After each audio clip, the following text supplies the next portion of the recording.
কিন্তু ভালো সম্পর্কে ছিল একমাত্র কারণ শেখ হাসিনাকে সে নিজের বউ মনে করত, আর শেখ হাসিনা মনে করত মোদি হচ্ছে তার জামাই। এই জন্য সে বলছে মোদিকে আমি যা দিয়েছি সে আজীবন মনে রাখবে। আরে ভাই, একমাত্র স্ত্রী এইভাবেই কথা বলতে পারে, তা আমার স্বামীকে কি দিয়েছি সে সারা জীবন মনে রাখতে পারবে। একজন স্বামী বলতে পারবে আমার স্ত্রীকে আমি যা দিয়েছি সে আজীবন মনে রাখতে পারবে।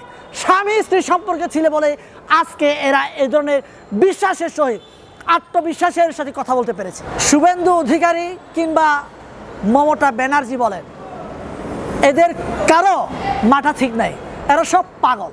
আমি যদি বলি আরও একটু বড় আকারে, ভারতের মোদির প্রশাসনে যতজন মন্ত্রী আছে প্রত্যেকটা পাগল।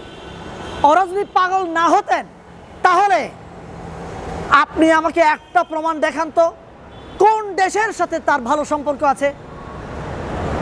নেপালের সাথে, পাকিস্তানের সাথে, শ্রীলঙ্কার সাথে, ভুটানের সাথে, চায়নার সাথে, না আমাদের বাংলাদেশের সাথে? কোন দেশের সাথে ভালো সম্পর্ক আছে? কোনো দেশের সাথে সম্পর্ক নাই। আমাদের বাংলাদেশের 90% মুসলমান।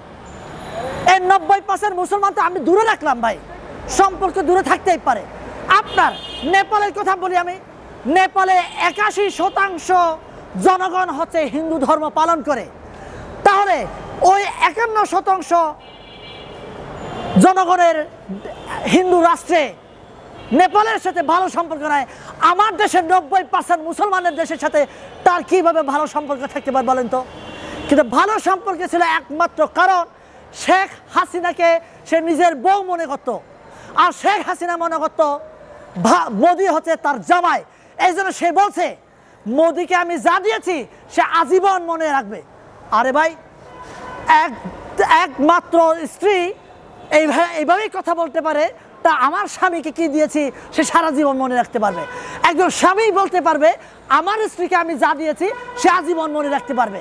স্বামী স্ত্রী সম্পর্কে ছিল বলে আজকে এরা এই ধরনের বিশ্বাসের সহিত আত্মবিশ্বাসের সাথে কথা বলতে পেরেছে।